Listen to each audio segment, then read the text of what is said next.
Bonjour à tous et bienvenue à nouveau. Nous sommes rejoints aujourd'hui par Gilbert Doctorow, historien, analyste des affaires internationales et auteur de livres tels que War Diaries, The Russia-Ukraine War. Merci d'être de retour dans l'émission. Avec plaisir. L'actualité majeure, évidemment, c'est la rencontre entre Trump et Poutine en Alaska. Après 3 ans et demi depuis que la Russie a lancé son opération militaire spéciale, la majeure partie de ce temps, l'Occident a boycotté la diplomatie dans le but d'isoler la Russie. Nous avons désormais eu une rencontre entre les présidents russes et américains.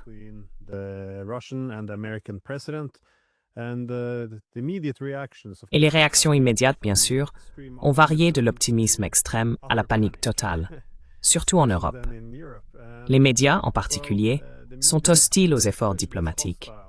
Et il y a eu des tentatives pour présenter Trump comme faible, à moins qu'il ne se montre dur envers la Russie, ce qui est généralement ce que nous exigeons de tous les politiciens. Cela revient, selon moi, à prolonger la guerre. Mais encore une fois, c'est un sommet important. Et je voulais vous demander, quels sont, selon vous, les principaux enseignements de ce sommet?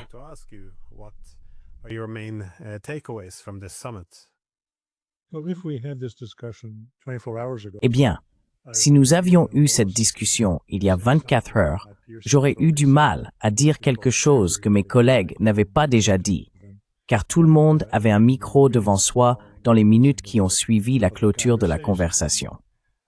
Mais, puisque nous parlons aujourd'hui, beaucoup d'informations récentes sont arrivées, que j'espère que nous pourrons examiner, car elles répondent à la question qui s'est immédiatement posée après les points presse. Donc je pense que ça a duré 12 minutes, 15 minutes c'était très court, juste après les discussions du sommet à Anchorage. La question qui s'est posée était, sur quoi les Russes et les Américains sont-ils d'accord?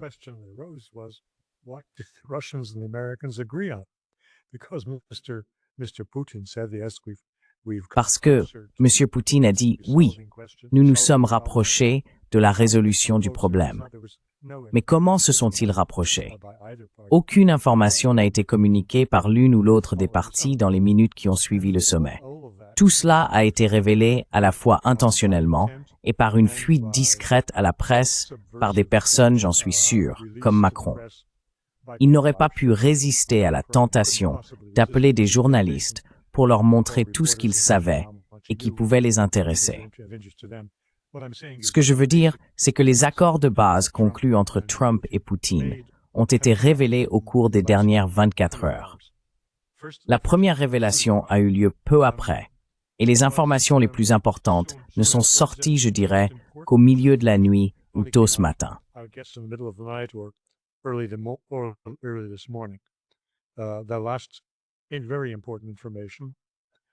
La dernière information très importante, je l'ai lu largement rapportée dans le Financial Times, dans leur édition en ligne ce matin, portait sur la question territoriale, indiquant spécifiquement que Poutine avait proposé que la Russie reçoive ou devrait recevoir l'ensemble du territoire du Donbass, c'est-à-dire les 2 oblasts de Donetsk et de Lugansk, et qu'elle serait prête à un compromis sur les 2 autres oblasts, qui font partie de ce que l'on appelle la Nouvelle-Russie. Il s'agit de Zaporizhia et de Kherson. Dans ces 2 derniers oblasts ou régions, la Russie accepterait un gel sur la ligne de confrontation.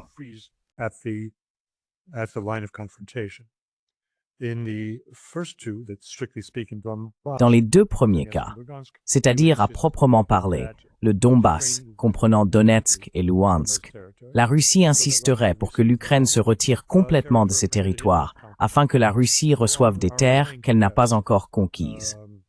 Notre presse mensongère a déclaré « Ah oui, les Russes ne contrôlent qu'environ 50% du territoire qu'ils exigent désormais qu'on leur cède. » Tout d'abord, sur les 2 oblasts, les Russes détiennent 98%, voire 99% de Luhansk. Luhansk a été le plus facile à reprendre pour eux dès les tout premiers jours de l'opération militaire spéciale. C'était le cas. Et en ce qui concerne Donetsk, avant le début de l'offensive estivale, les Russes en contrôlaient environ 50%. Maintenant, ils en détiennent 70%.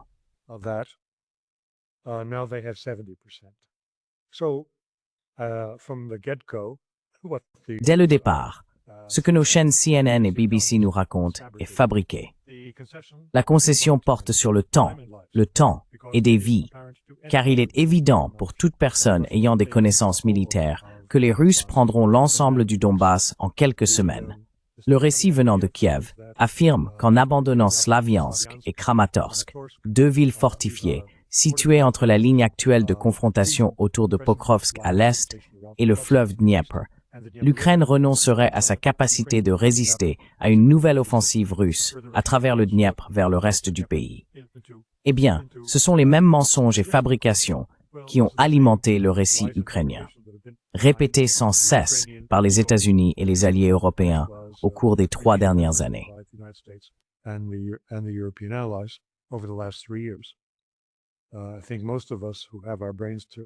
Je pense que la plupart d'entre nous, qui avons la tête sur les épaules, comprennent que la Russie ne chercherait jamais volontairement à prendre un territoire ukrainien en Ukraine de l'Ouest, car cela relèverait vraiment de l'occupation et non de la gouvernance. Ils s'attendraient à rencontrer beaucoup de difficultés pour administrer cette région. Ainsi, l'ensemble de l'histoire sur les intentions des Russes est désormais clair. L'autre question, plus mineure, qui a émergé et qui est le premier signe avant-coureur, que je n'ai pas mentionné il y a un instant, c'est que M. Trump a annoncé avoir changé d'avis et qu'il est désormais essentiellement aligné avec Vladimir Poutine sur le type d'accord actuellement sur la table. Auparavant, il était aligné avec les Européens et avec Kiev, affirmant qu'il fallait un cessez-le-feu immédiat et inconditionnel, et cela allait être imposé à la Russie.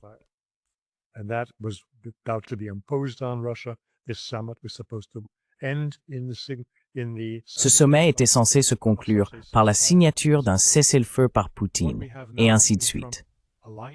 Ce que nous avons maintenant, c'est Trump aligné avec Poutine, en affirmant que cela n'a aucun sens, que ce n'est que provisoire, que cela peut être annulé, et que ce dont nous avons besoin, c'est d'un véritable traité de paix. La différence est très significative. Les Ukrainiens font de leur mieux pour embrouiller le grand public sur la nature de cette différence et pour suggérer qu'une véritable paix ne ferait que préparer le terrain à une nouvelle offensive russe contre eux. Les Européens essayent d'entraîner Trump dans l'idée que lorsque cette paix sera signée, il faudra alors des forces de maintien de la paix pour la faire respecter. Tout cela n'est que pure propagande et mensonge.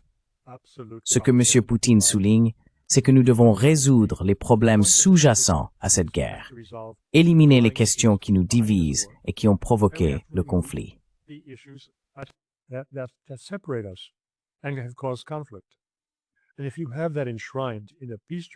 Et si cela est inscrit dans un traité de paix, il n'y a pas besoin de forces de maintien de la paix, car il n'y a plus de conflit susceptible de reprendre. Voilà où nous en sommes aujourd'hui, avec l'Europe qui campe sur ses positions, cherchant n'importe quelle logique, aussi impossible et peut-être irrationnelle soit-elle, comme ce que je viens de décrire, selon laquelle un traité de paix ne ferait que préparer le terrain pour la prochaine guerre. Eh bien, c'est une interprétation très intéressante de ce que sont les traités de paix.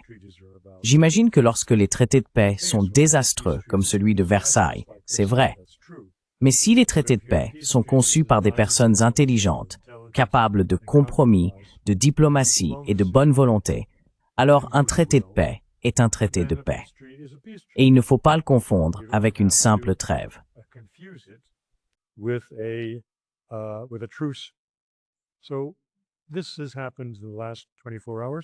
Donc cela s'est produit au cours des dernières 24 heures. Et c'est révélateur. Si je peux aller un peu plus loin, je ne veux pas que ce soit un long discours ou une conférence. Je veux dire que nous vivons vraiment, Glenn, dans un âge sombre. C'est très triste à dire, mais j'ai écouté ton interview hier avec le membre du Parlement, l'ancien fonctionnaire allemand de l'ONU, qui parlait du manque de respect, du manque de diplomatie. Permets-moi de reformuler cela. Nous vivons au Moyen Âge. C'est une période de haine, une période de propagande ignoble, une période d'impunité, où ceux qui ont commis des crimes, y compris des crimes graves et de la trahison, s'en sortent sans jamais être traduits en justice et sans craindre que leurs crimes soient pleinement révélés et qu'ils en paient le prix.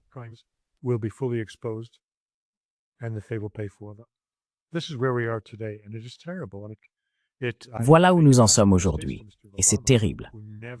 Je ramène cela aux États-Unis, à M. Obama, qui n'a jamais rien fait contre ceux qui étaient coupables de l'invasion de l'Irak. Donc, ils étaient tous là. M. Cheney était dehors. Ah oui, mon dernier commentaire concerne la première réaction de la presse britannique et aussi de certaines presses américaines. Comment ont-ils réagi à la chaleur et à la cordialité de l'accueil de M. Trump envers Poutine? Eh bien, soit M. Trump se fait manipuler par Poutine, ce qui est étrange, puisque la chaleur et la cordialité ont précédé les discussions. Alors, que font-ils?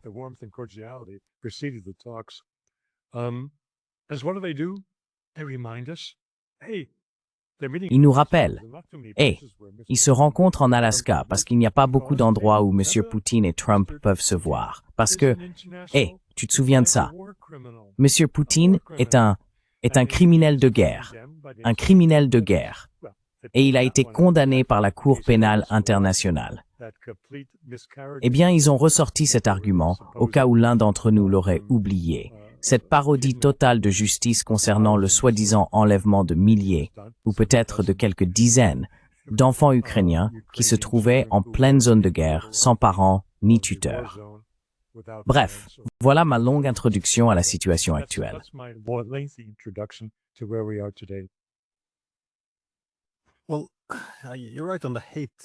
Eh bien, vous avez raison à propos de la haine, et du reste d'ailleurs. Mais l'aspect de la haine est assez intéressant, car pendant la guerre froide, lorsque vous parliez à Staline, à Khrouchtchev ou à n'importe qui de l'autre camp, il y avait tout de même un certain respect. On s'adressait à eux correctement. Il y avait de la diplomatie. On pouvait discuter quelles sont leurs véritables préoccupations en matière de sécurité. Comment pourrions-nous les intensifier? Comment pourrions-nous les atténuer? Rien de tout cela n'existe aujourd'hui. Au contraire, j'ai l'impression qu'on est obligé de haïr. La haine devient une façon d'afficher notre moralité. Alors, comment peut-on rencontrer un criminel de guerre? J'ai même eu des militaires qui m'ont demandé « Comment peut-on faire de la diplomatie quand quelqu'un a attaqué un autre ?» C'est justement dans ces moments-là qu'il faut de la diplomatie.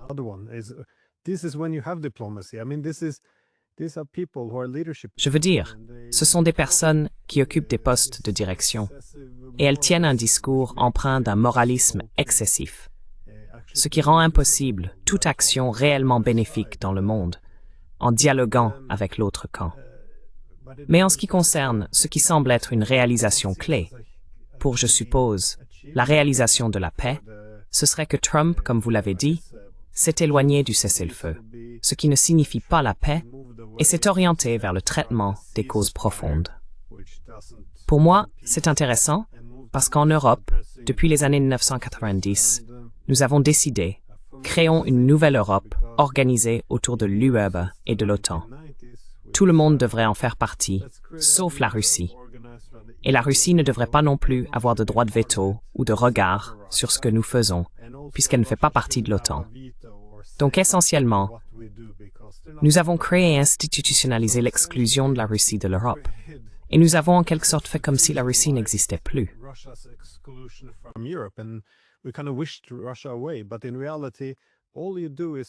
Mais en réalité, tout ce que vous faites, en refusant à la Russie toute voix au sein des institutions internationales pour défendre et représenter ses intérêts en matière de sécurité, c'est de laisser l'option militaire comme la seule possible.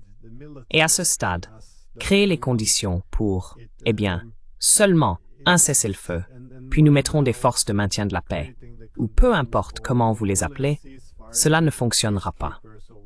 C'est du bon sens. Si vous voulez mettre fin au conflit militaire, il faut ouvrir un conflit politique, avec des institutions où les Russes peuvent aussi s'asseoir à la table et dire « Écoutez, vous ne pouvez pas mettre vos missiles à nos frontières. Nous ne pouvons pas les mettre au Mexique. Vous ne pouvez pas les mettre là-bas. » Et ensuite, trouver un accord commun.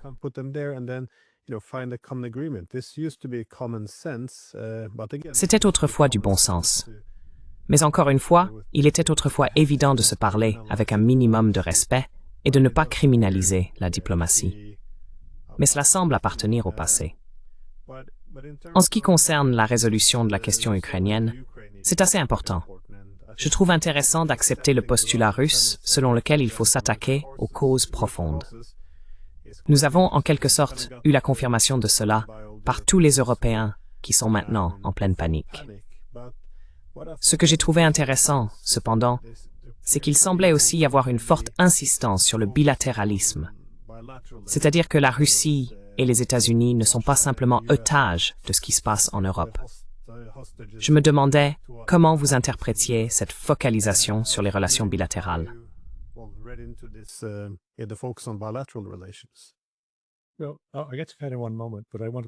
Eh bien, je suppose que si je devais choisir un moment, mais je veux revenir sur la question de la haine et sur celle du respect, du manque de respect que vous avez évoqué.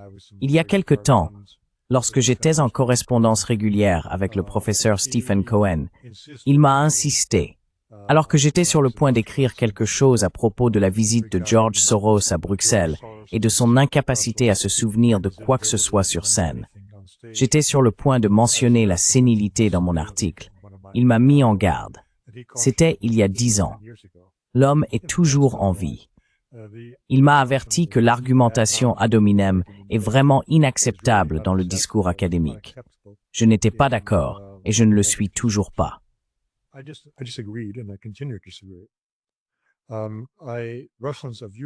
Les Russes, comme vous l'avez probablement remarqué, puisque vous y avez passé pas mal de temps, ne croient plus à la phrénologie. Ils n'accordent plus beaucoup d'importance à la forme du crâne de quelqu'un. Je veux dire, la partie supérieure, par exemple, ou l'arrière. Mais ils prennent la physiognomonie très au sérieux. Ils prennent l'expression du visage très au sérieux. Et les Américains font semblant que cela n'existe pas. Quiconque suivait Dick Cheney devait comprendre que cet homme était mentalement malade, rien qu'à son sourire de travers. Mais on ne pouvait pas vraiment en parler parce que c'est une remarque ad hominem. Je veux dire, mais son sourire, curieusement, comme son nez ou ses oreilles, le sourire est quelque chose que l'on façonne.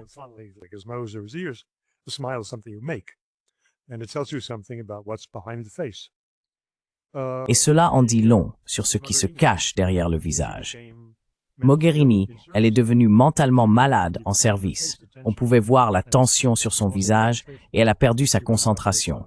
Elle n'était pas à la hauteur du poste. Très bien, j'ai fait valoir mon point de vue. Que peut-on dire de la déchéance de la culture politique en Occident? Nous connaissons la déchéance des États-Unis. Elle n'a jamais été très élevée, à quelques exceptions près. Mais même à partir de ce niveau moyen, elle a décliné depuis les années 1990. En Europe, c'est un effondrement intellectuel. Quand j'étais jeune aux États-Unis, j'entendais des gens dire « Oh, les Britanniques, oh, ils parlent si bien ».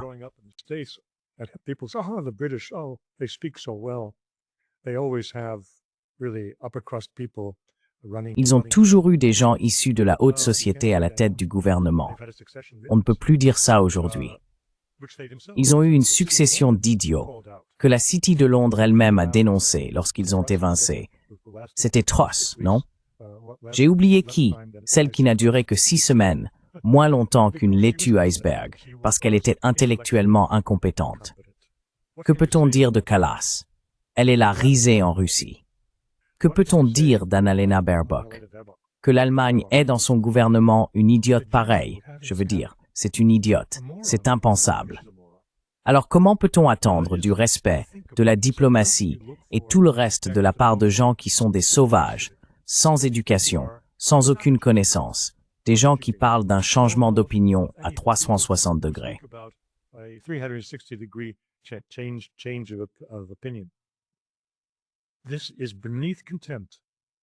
C'est au-dessous de tout.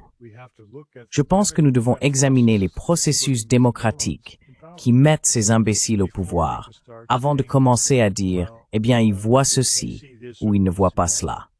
Il faut réévaluer tout cela. Ici en Belgique, nous avons d'excellents politologues qui passent beaucoup de temps à discuter des processus électoraux parce que nous avons cette situation folle de deux nations sous un même toit, les Flamands et les francophones. Ils essayent donc de trouver des solutions très inventives et progressistes à ces problèmes. Ce genre de créativité doit être davantage utilisé en Europe pour trouver des solutions permettant de mettre en avant des personnes compétentes. Elles ne sont pas là.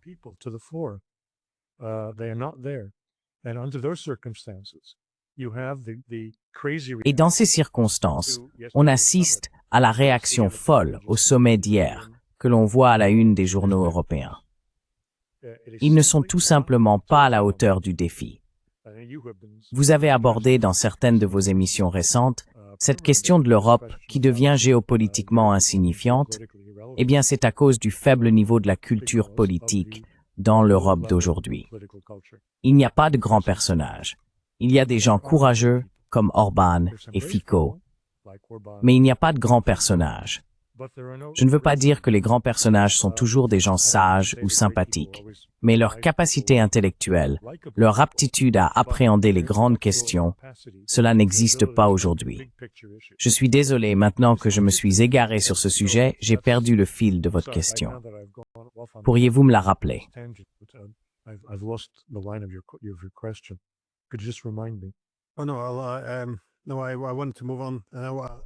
Je voulais poser une question sur l'accent mis sur le bilatéralisme. Mais si je peux juste faire un commentaire rapide sur l'entretien que j'ai eu hier avec Michael van der Schulenburg.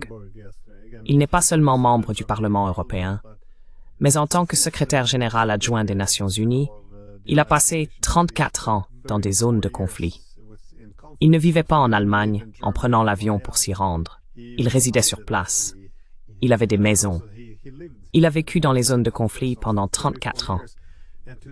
Et le voir aujourd'hui, vous savez, il voyait de l'espoir dans toutes ces régions. Mais en Europe, aujourd'hui, il semble complètement abattu, consterné. Il ne voit aucune solution parce que personne ne s'attaque au problème. Et j'ai eu la même impression dans ce pays aussi. Si vous critiquez, parce qu'on m'a dit que je critique beaucoup l'Europe, mais oui, c'est vrai.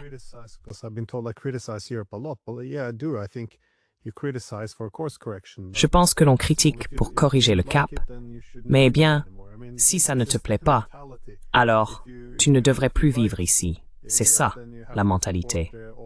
Si tu aimes l'Europe, alors tu dois soutenir toutes les politiques des von der Leyen et des autres de cet asile de fous. Ou bien, si tu te soucies de l'Ukraine, tu es censé envoyer encore plus d'armes et prolonger la guerre, même si je sais que cela ne mènera qu'à la destruction de ce pays. Ils ne pourront jamais reconstruire. Ils n'auront ni le territoire, ni la population, ni les infrastructures. Ça n'a aucun sens. Mais c'est la mentalité en Europe aujourd'hui. Il faut obéir et soutenir n'importe quelle politique insensée, sinon tu es du côté de leurs ennemis. C'est quelque chose... Toute raison a disparu, je crois.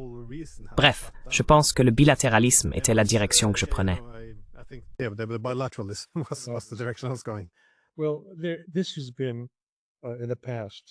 Eh bien, cela a déjà été le cas par le passé, remontant à la chute de l'Union soviétique et à la nouvelle ère prometteuse qui s'est ouverte dans les années 90.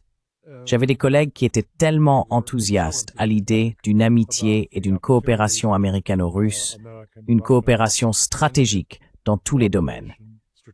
De mon point de vue, à la fin des années 90, ils disaient toujours cela. Et moi, je me disais, mon Dieu, nous avons juste de la chance de ne pas être sur l'un de ces fronts en ce moment, et vous voulez être des alliés stratégiques. C'est tout simplement déraisonnable. Mais si l'on revient à ce qui sous-tend une telle coopération stratégique, il y a généralement une dimension économique, et le commerce en fait partie. Lorsque M. Nixon a mené sa politique de détente avec l'Union soviétique, il encourageait activement les chefs d'entreprise américains à s'y rendre, à faire des affaires, à commercer et à investir dans les capacités de production là-bas.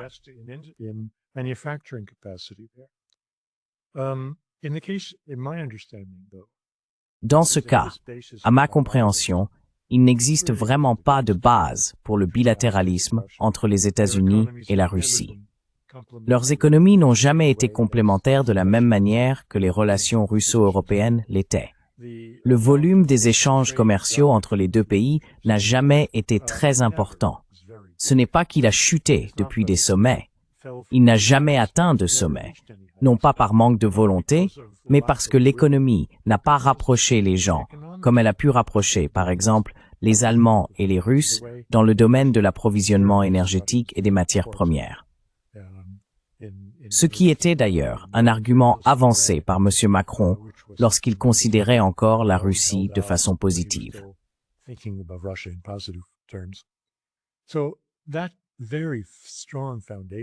Donc, cette base très solide pour un véritable bilatéralisme n'existe pas. Et ceux qui plaident pour le projet d'un tunnel ferroviaire ou d'un pont à travers le détroit de Bering, ce sont des jouets. Ce n'est pas sérieux. Cela ne va pas constituer une base pour un véritable bilatéralisme. Les États-Unis et la Russie ont des intérêts dans la gouvernance mondiale, ce qui devrait suffire à justifier des relations correctes et une coopération dans de nombreux domaines de la sécurité globale. Mais aller plus loin, développer des relations culturelles, établir des liens économiques d'une grande ampleur, n'est pas raisonnable si l'on considère les conditions de base de qui produit quoi et qui achète quoi.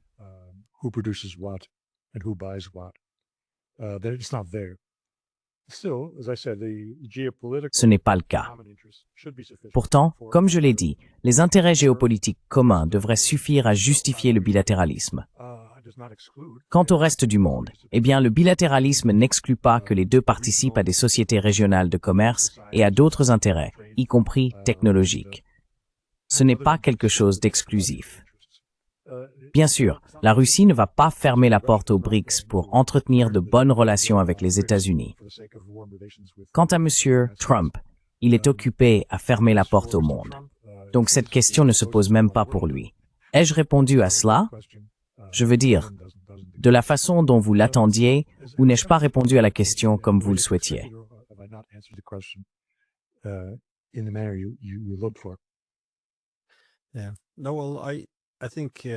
Oui, eh bien, je pense que, oui, il y a bien sûr des limites à la participation économique.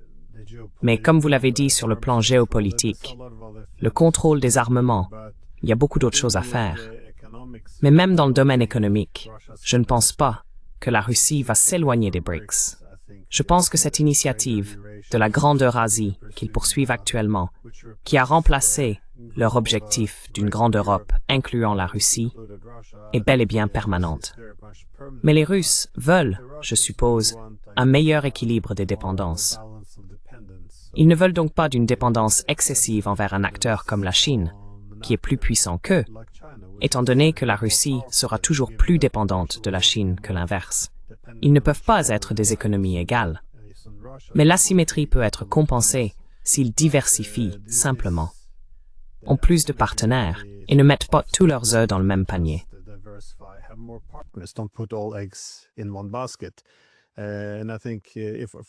Et je pense que de ce point de vue, il serait dans leur intérêt d'avoir de meilleures relations commerciales avec les États-Unis. Également plus de prévisibilité, je dirais, ce qui serait bénéfique pour les deux parties. Mais non, je pense que si l'ambition de Trump est que la Russie tourne le dos à la Chine, c'est une illusion. Cela n'arrivera pas.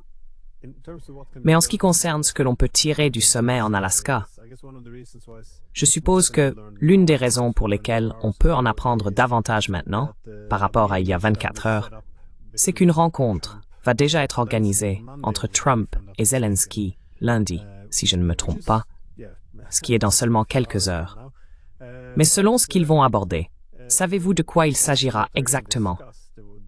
Et cela vous dit-il quelque chose sur la façon dont s'est déroulée la rencontre entre Poutine et Trump?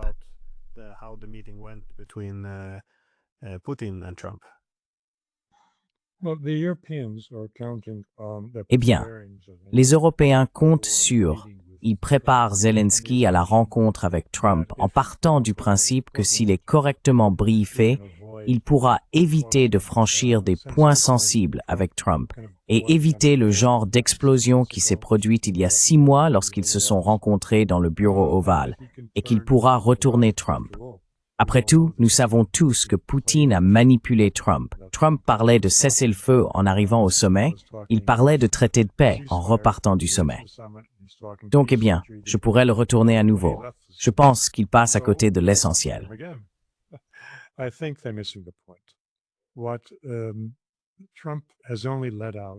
Ce que Trump a seulement diffusé, ce sont de fausses informations, des informations trompeuses, pour déstabiliser ses adversaires, pour désorienter la presse sans jamais se laisser influencer par qui que ce soit. Il ne met en place que très progressivement ce qu'il avait sûrement déjà en tête auparavant. Cela soulève toute la question. Que sait-il vraiment?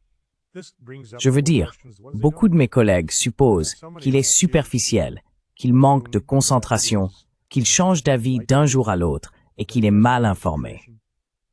Lorsqu'il répète que les Russes ont perdu 1 million d'hommes ou qu'ils en perdent 30 000 par mois, ils disent « Vous voyez, il reçoit de mauvaises informations de la part de ses assistants. »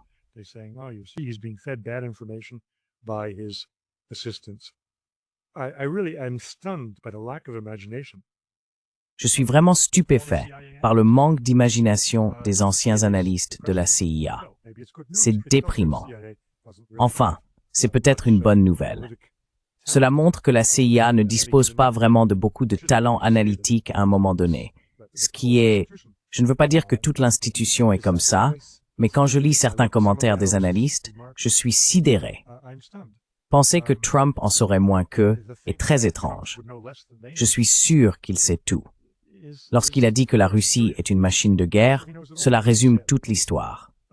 Il n'a pas besoin d'entrer dans les chiffres des morts. Il répétait les absurdités dont parle la presse, encore une fois, pour les déstabiliser, pour leur faire croire qu'ils pensent comme eux.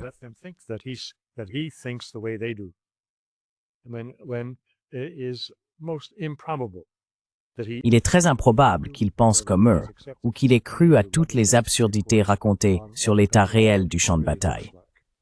Donc, je pense qu'il est bien informé. Je pense qu'il a sa propre stratégie sur la suite des événements. Et cela nous amène à la question que vous venez de soulever. Que va-t-il se passer demain? Je pense qu'il va répéter ce qu'il a dit à Zelensky au téléphone, qu'il a adopté la position des Russes concernant la manière dont cette guerre doit se terminer et selon quel calendrier.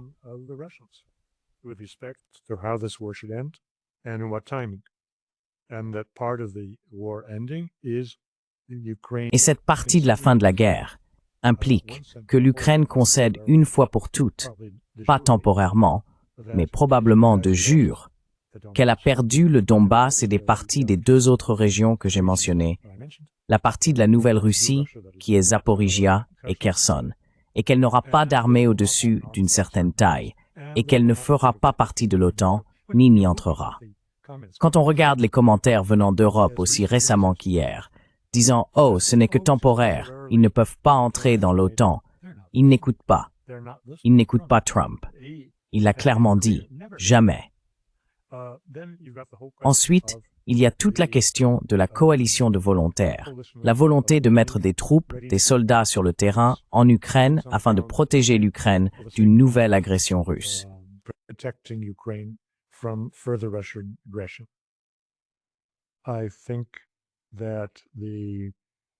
Je pense que les informations diffusées par les Européens, selon lesquelles Trump serait d'accord, même s'ils ne savent pas dans quelle mesure les États-Unis participeront, je pense que c'est de la fausse information. Je crois qu'ils essayent encore une fois de le piéger en lui prêtant des propos qu'il n'a jamais tenus, ou, s'il les a tenus, des paroles qu'il n'avait jamais l'intention de mettre en œuvre. Car sa manière de traiter avec ses adversaires consiste généralement à ne pas les contredire directement, mais à leur dire ce qu'ils veulent entendre, puis à faire ce qu'il veut. Donc, la réunion de demain sera, à mon avis, très difficile pour M. Zelensky. Je pense que les Européens n'en tireront aucune satisfaction. Et j'imagine que Trump est en train de préparer le terrain pour tourner le dos à l'Ukraine et aux Européens lorsqu'ils montreront qu'ils mettent des bâtons dans les roues, comme l'a dit M. Poutine lors de sa conférence de presse après le sommet.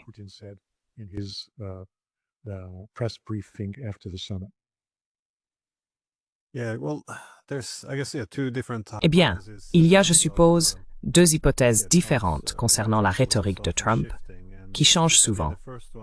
Comme vous l'avez dit, la première que j'entends le plus souvent, c'est qu'il est mal informé, qu'il ne sait pas ce qu'il dit, ou qu'il est simplement stupide.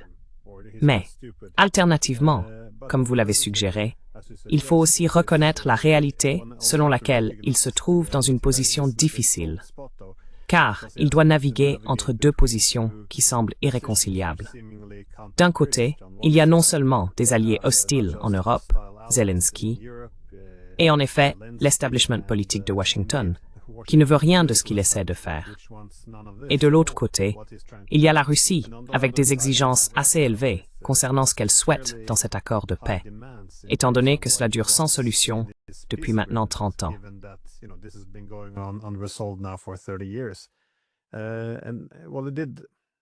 Eh bien, cela m'a un peu rappelé une interview que j'ai réalisée avec Fyodor Lukyanov. Il occupe en fait plusieurs postes. Nous travaillons ensemble dans le même département à Moscou. Chaque année, au club de discussion de Valdai, c'est lui qui est assis à côté de Poutine pour l'interviewer. Il a soulevé un bon point, car je lui ai demandé « Que pensez-vous du changement de rhétorique de Trump, qui oscille sans cesse ?» Il a répondu qu'il fallait voir à quel moment il commence, car les Européens, bien sûr, boycottent toute diplomatie.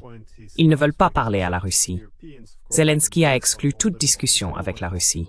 Il ne veut ni négociation, ni diplomatie, seulement plus d'armes. Tout le reste est inacceptable. Mais Lukyanov faisait remarquer, il suffit de regarder les étapes progressives.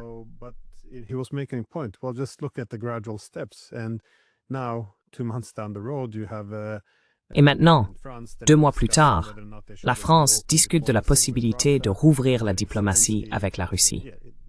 Zelensky, lui, envoie son équipe, il rencontre les Russes, il discute, il cherche une solution à ce problème. Il doit donc y avoir un processus étape par étape. Donc c'est peut-être un peu des deux. Peut-être que Trump n'est pas vraiment au courant de toutes les informations, mais je pense, comme tu le dis, qu'ignorer ces positions difficiles entre les Russes exigeants et les Européens très inflexibles et exigeants, ainsi que Zelensky, qu'il doit gérer. Je ne suis pas sûr. Mais j'ai aussi entendu une autre théorie, que je trouve également probable, que les États-Unis ne sont pas forcément si pressés d'abandonner tout contrôle sur la Russie, mais qu'ils veulent plutôt en confier la gestion aux Européens. Je me demandais ce que tu en pensais.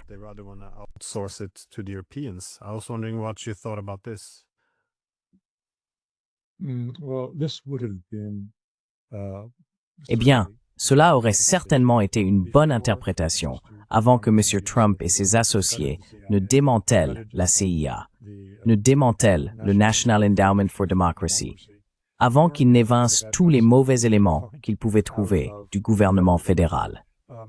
Je ne sais pas qui poursuit ce type d'intervention, cette intervention néoconservatrice. Peut-être que c'est simplement la Fondation Soros ou des organisations similaires. Il est certain que les Britanniques sont profondément impliqués dans tout cela, probablement bien plus responsables de ces développements néfastes que ne le sont les Américains. Le problème avec Trump, et ce qui me met dans une position délicate, c'est le contraste saisissant entre ce qu'il fait en tant qu'artisan de paix en Ukraine et ce qu'il fait en tant que facilitateur du génocide à Gaza.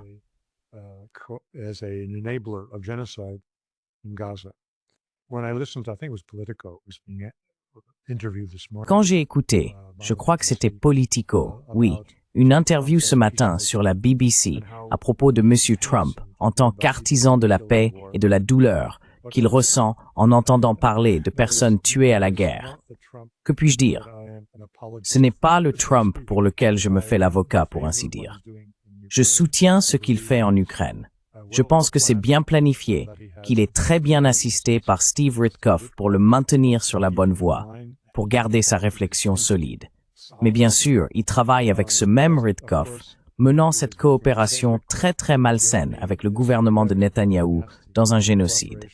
Donc c'est un tableau mitigé, très mitigé.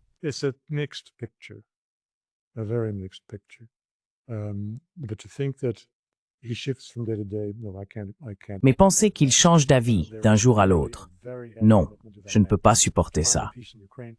Il est clair que cet homme a un engagement très fort à trouver la paix en Ukraine. Non pas parce qu'il aime la paix ou qu'il s'inquiète des morts, mais à cause de choses bien plus importantes.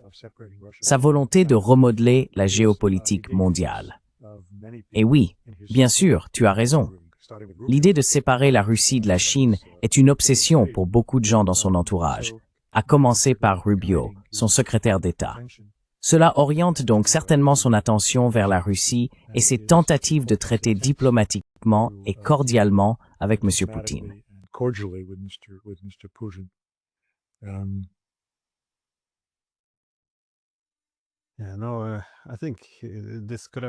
Je pense que la Russie aurait été plus vulnérable à être influencée par cela plus tôt, parce qu'à partir de 1994, lorsqu'ils ont établi l'OSCE, ils pensaient « D'accord, maintenant nous avons enfin une Europe inclusive ». Puis est arrivé 1999 avec l'élargissement de l'OTAN. Et ils ont toujours essayé de trouver un accord. Sous Medvedev, en 2008, ils ont proposé une nouvelle architecture de sécurité européenne. En 2010, Poutine a avancé l'idée d'une union UE-Russie, et cela a continué jusqu'en 2014. Mais 2014, je pense que c'est là que les choses ont commencé à se briser, et qu'ils ont entamé le basculement vers l'OTAN, passant de la Grande Europe à la Grande Eurasie. Cependant, en 2022, je pense que cela a définitivement scellé la situation. Mais si cela s'était produit en 2008, 2007 et 2008, lorsque Poutine a prononcé ce discours à Munich, je pense que c'était en quelque sorte la dernière chance d'accepter d'inclure la Russie dans cette Europe qu'ils étaient en train de construire.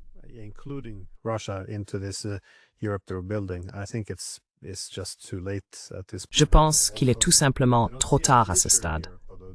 De plus, ils ne voient pas d'avenir en Europe, même si c'est aussi un point important. Ce n'est pas seulement qu'ils perçoivent l'Europe comme hostile et stagnante, mais aussi que les Russes ont moins de bagages historiques en Asie et qu'il y a plus de géants là-bas. Ils ne sont pas autant craints ou détestés et les économies y sont meilleures. Il est difficile de contester cela. Si l'on part du principe de départ, ce qui est dans l'intérêt de la Russie, on comprend assez bien pourquoi ils ne se tournent plus vraiment vers l'Europe.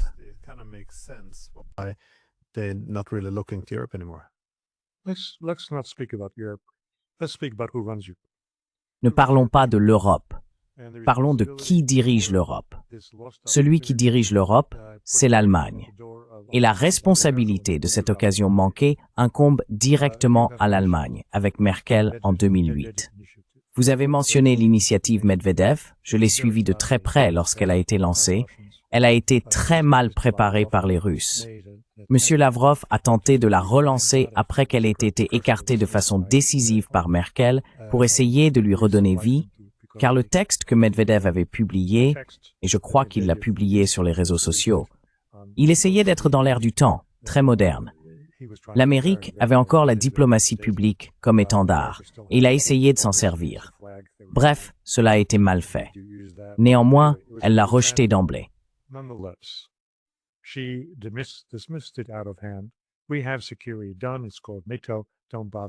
Nous avons la sécurité assurée. Ça s'appelle l'OTAN. Ne nous dérangez pas. Et cela a été une occasion perdue désastreuse, car M. Medvedev, disons qu'il était le remplaçant de Poutine, mais il était le président. Et il n'avait pas une pancarte sur la poitrine disant « remplaçant ». Il pouvait faire quelque chose, signer quelque chose, négocier quelque chose. Et tout le monde disait « Oh Merkel, elle parle russe, elle s'entend avec eux, c'est l'intermédiaire avec les Russes. » Et ainsi de suite. Elle détestait les Russes depuis son enfance, évidemment, et elle les méprisait de la manière la plus grossière. En 2012, lorsqu'elle a mis fin à toute discussion sur la suppression des visas, elle a déclaré « Nous n'allons pas laisser ces escrocs entrer dans notre pays », comme si chaque Russe était un oligarque.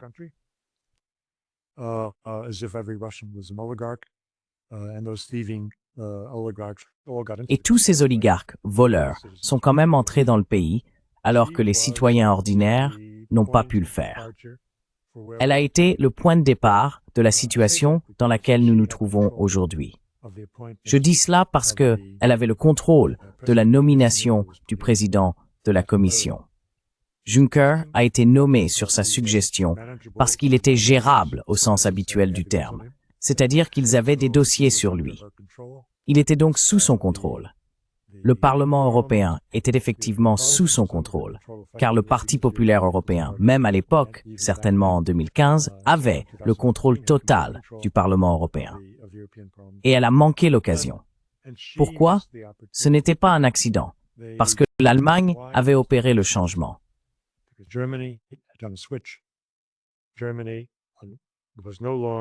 L'Allemagne ne s'intéressait plus à l'Est.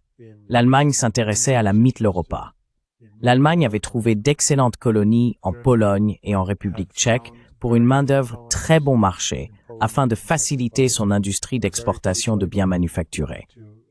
Ils n'ont jamais installé, en particulier en Pologne, de production en cycle complet. Ils ont mis en place une production de pièces et de composants. Ainsi, les Polonais n'avaient rien. Les Allemands avaient tout. Ils récoltaient tous les profits issus des exportations.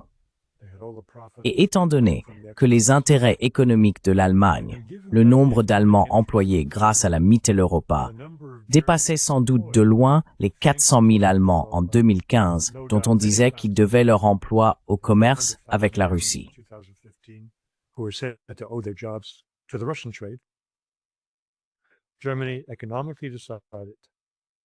L'Allemagne a pris une décision économique, le Mittelstand a décidé, que Mitteleuropa, les amis au sein de l'ancien bloc soviétique, étaient plus précieux pour eux que de bonnes relations avec la Russie. Et il se trouve que ces pays, la Pologne et les pays baltes, détestent la Russie, et l'Allemagne a rejoint le clan des anti-russes. Donc, je dis que nous pouvons parler des erreurs de l'Europe, mais je pense que nous passons à côté de l'essentiel. Nous passons à côté de l'essentiel aujourd'hui, compte tenu de la position de M. Merz. Il ne sort pas de nulle part. Il est le résultat direct de ce revirement allemand contre la Russie. C'est un cas aggravé, un cas extrême, mais c'est la même ligne que l'on retrouve en 2008. C'était encore mieux en 2014 avec les accords de Minsk auxquels elle a participé. Elle était anti-russe et elle et l'Allemagne contrôlaient les institutions européennes.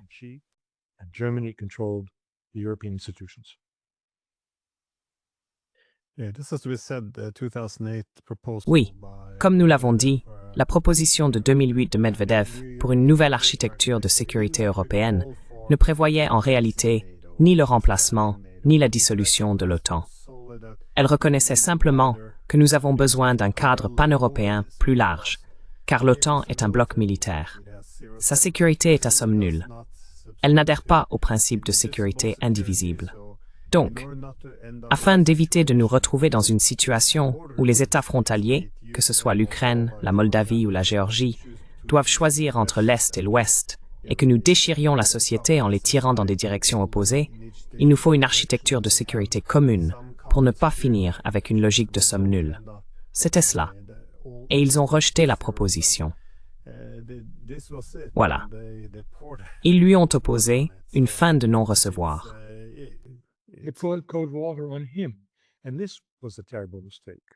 Et cela a été une erreur terrible. Ils ne connaissaient pas bien la Russie. Ils auraient dû comprendre que c'était l'homme le plus optimiste, le plus enjoué à diriger la Russie depuis, je sais pas, 200 ans. Il n'y avait personne comme Medvedev. Il était très bien disposé envers l'Occident. C'était une personne très ouverte.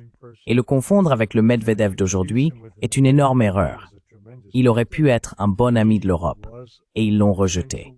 Ils l'ont humilié.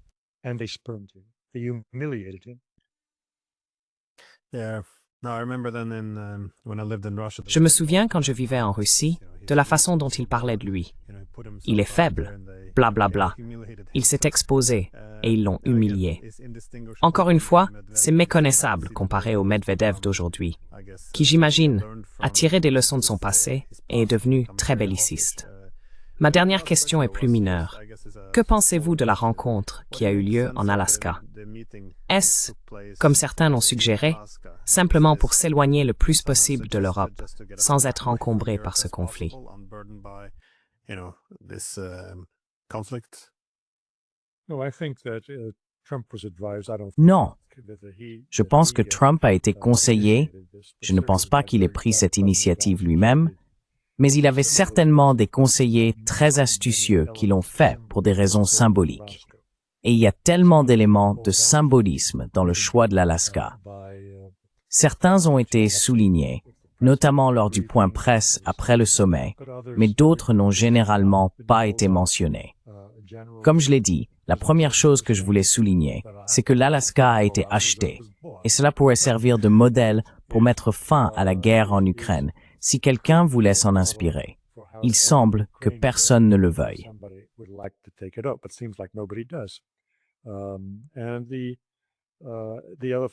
Et l'autre chose, c'est que malgré le fait que la région ne soit plus sous contrôle russe depuis 1867, je crois que c'est l'année de l'achat, il y a là-bas une communauté russe dynamique, y compris le patriarche, le métropolite, que Poutine a rencontré hier pour lui offrir 2 icônes de Moscou.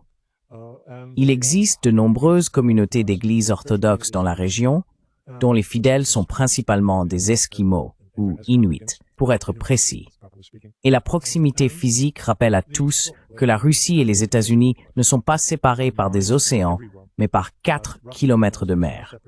Les 2 îles qu'ils possèdent, chacun au milieu du détroit de Bering. C'est important.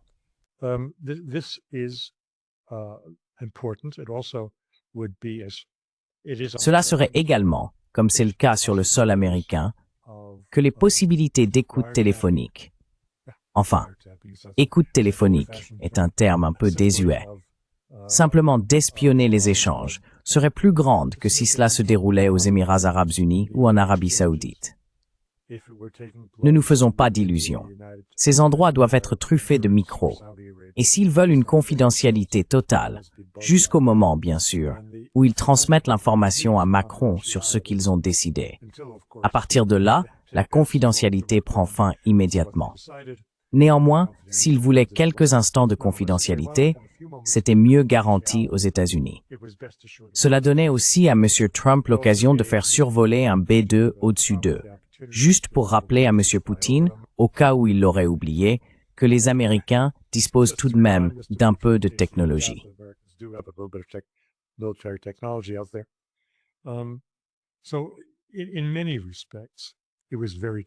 Donc, à bien des égards, c'était très pratique.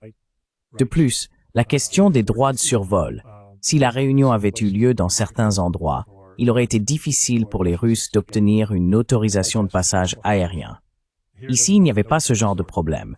Ils ont simplement survolé leur propre territoire jusqu'à entrer dans l'espace aérien américain.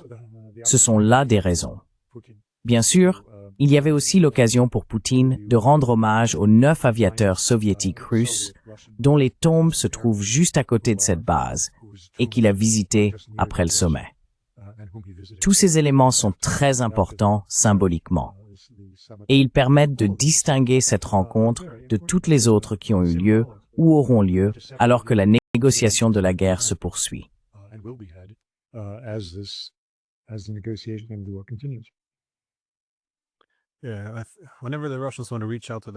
Chaque fois que les Russes veulent entrer en contact avec les Américains, ils évoquent généralement l'effort de guerre commun pendant la Seconde Guerre mondiale. Mais je suppose que cela pourrait aussi être un point positif. Ils partagent ce patrimoine culturel commun que l'on retrouve en Alaska. Le fait que l'Alaska ait été acheté en 1867, après la guerre de sécession, plutôt que prise par la force, facilite la célébration d'un héritage commun. Contrairement à ce qui se serait passé si le territoire avait changé de main de manière plus brutale. Oui, non, je ne sais pas. Je pensais, ça m'a vraiment surpris. J'aurais parié sur les Émirats arabes unis ou l'Arabie saoudite. Donc je me suis trompé à ce sujet. Et Gilbert Doctorow, merci beaucoup pour votre temps. Gilbert Doctorow, thank you so much for your time. Naamissimo, Maimi.